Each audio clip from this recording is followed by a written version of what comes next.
Taurus and Orange Cat people, how are you doing today? How are you feeling internally? Like the Hermit. I say Orange Cat because there's one called Leonie in the neighbourhood who's prowling around looking for a girl called Luna.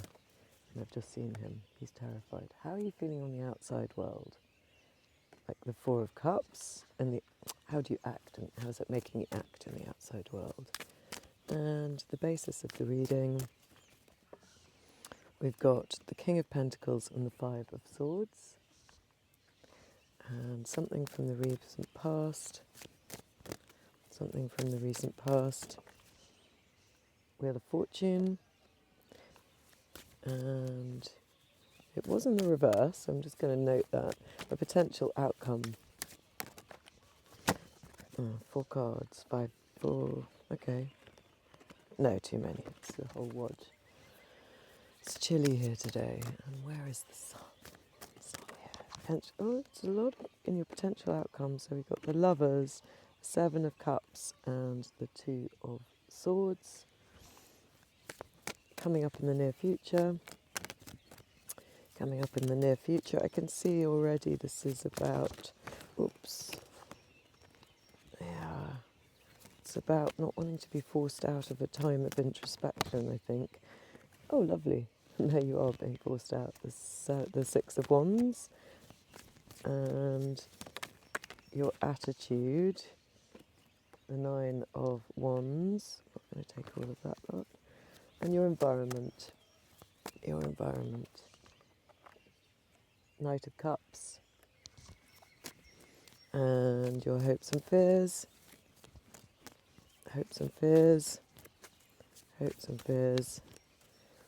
Come on. Why? So you're not... hopes and fears. That's interesting. It took a while. 5 of Pentacles and an outcome. 3 of Cups. How lovely. Okay, let's dive straight in. So, 3 majors. As I say, there's this sense of incredible interiority here. Not quite wanting to get back out into the world again is what I feel. At the basis of the reading, we've got the King of Pentacles and the 5 of Swords. A fight with authority. That's interesting. A fight with authority. A fight with the status quo that has left you feeling uncomfortable.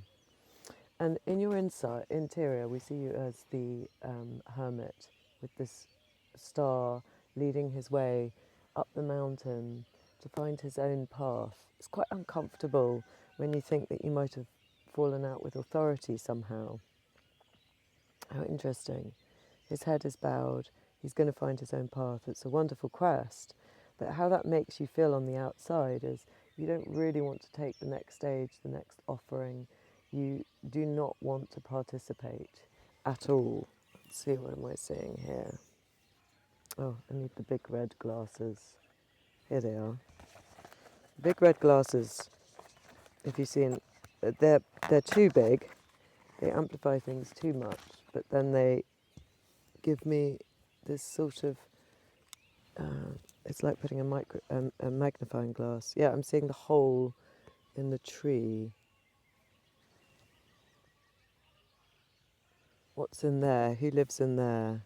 That's the thing that lives in there is what you're listening to, is what I want to say. How strange. A kind of little squirrel or a wood nymph. That's where you want to hang out, really inside. You don't want to participate with this wonderful gift that's being offered to you. And as I said, falling out with authority, a fight that feels very uncomfortable. I'm seeing this figure in the middle distance or the far distance, almost at the scenic backdrop, because do you see those 2 lines? It makes it a scene that we're looking at. Oh, and he's smirking. He really is smirking there. And he looks like a fairy. So it's almost like you've listened to your impish inner fairy self, and there's been this fight with authority.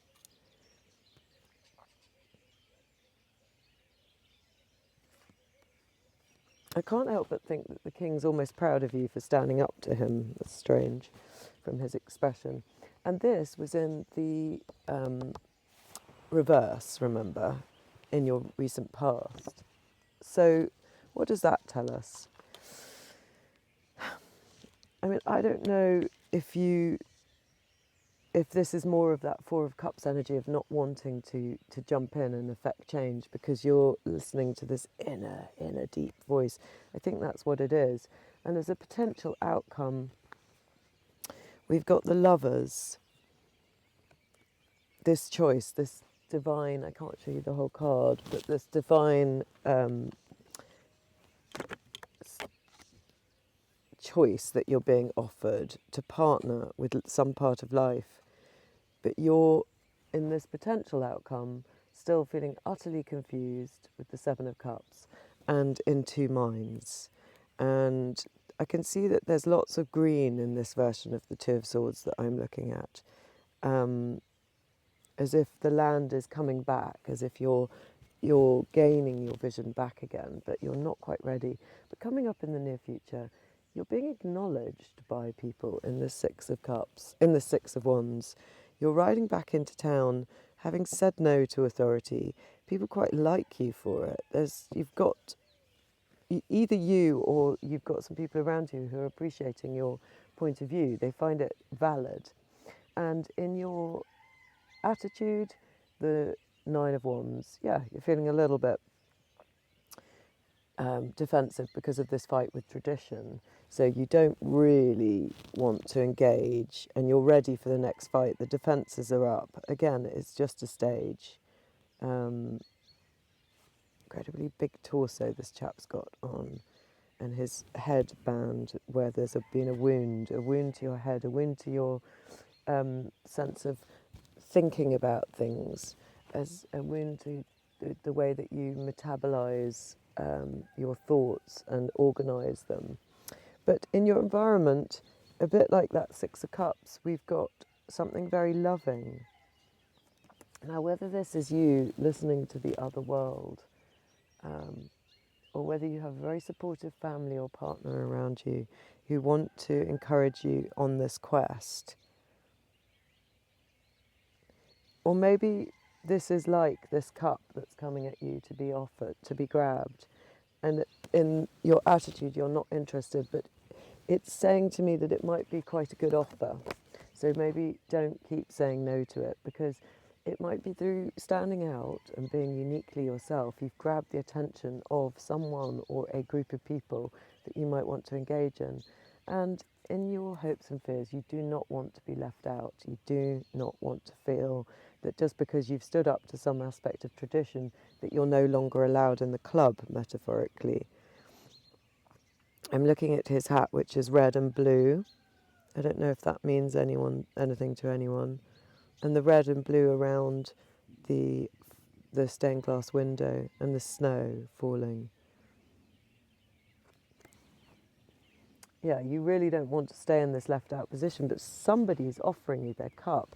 And how does it all end? With a big party, with community, with your friends, actually grabbing one of those cups and getting down to the pub or to a bar, or going over to a friend's house and really being loved by the people who understand you for your true self. So let's cap this. That's so lovely. So it's worth taking this solo journey and reclaiming some of your own inner being, I think, because those that love us really, really love it when we become more of ourselves, don't you? I mean, I always find that. These are the Enchanted Forest cards. We're just going to see what they want to comment on. Yeah, the Child of Visions. She keeps coming up. And what she's saying to me is that she's very sort of misty-eyed, off with the fairies in a way, character who sees everything as a good thing, who's rather beguiled by life, even when there might be some threats around. And I think that's saying that's the part of you that's rather unique. And you might want to hold on to that because people love it. Let's have a look, Child of, if there's anything I've missed.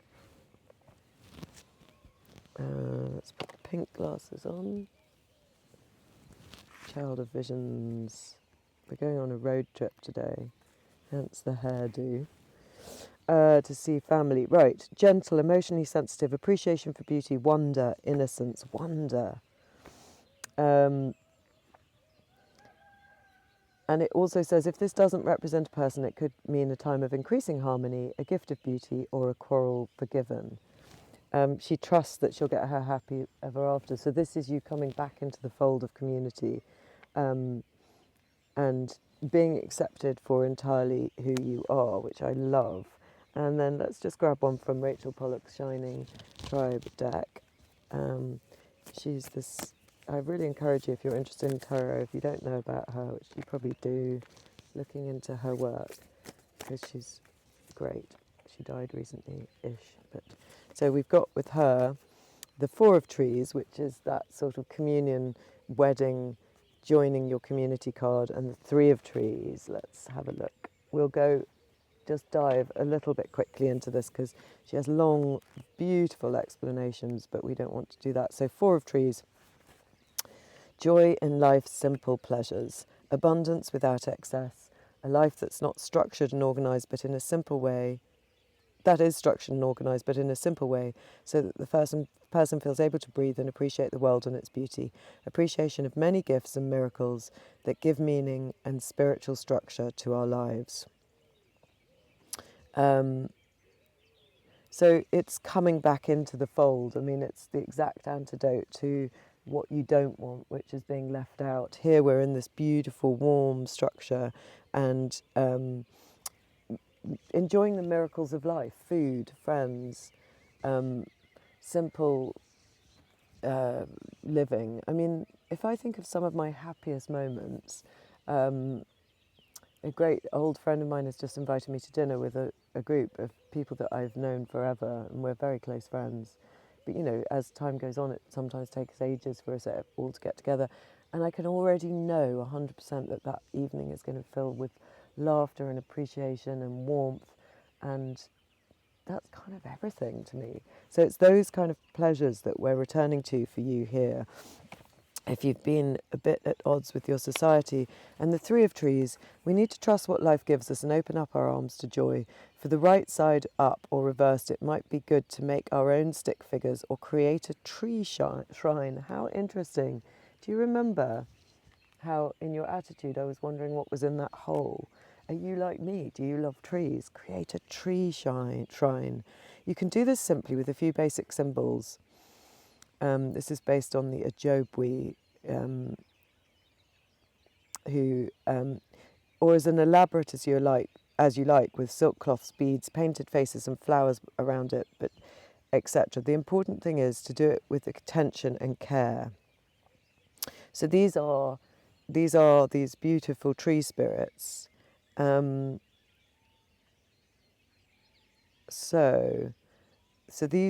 the Ojibwe will take a log or post and do nothing more than carve marks for eyes and a mouth. Sometimes they dress these into sort of more like totem poles. I wonder whether you could find, that would be a lovely practice to do. I suggest you might want to create something like a mana token for yourself, using your own symbols and cultural images. Creating an object in this way will make your tarot practice more real, especially if you draw the card in a reading and want to invoke it. It's a good way to involve your children. I've done this before. I've made a green man. There's a tree in my local park that I absolutely adore. It's not quite the same because I made my green man out of willow twigs that had been cut from another tree and then sort of fed in some moss and made eyes and everything, and then hung it or placed it at the base of this tree in the middle of these brambles. And it might be something that you want to do to honour the simplicity but also the magnificence of these tree spirits. Why are they coming up to talk to us? This is inviting spirit beings to enter into these tree forms and give life to the material surroundings. How amazing. I said, what's in there? What is in there? What lives in there that might help you? And here we are evoking more of that, bringing more of that into your life.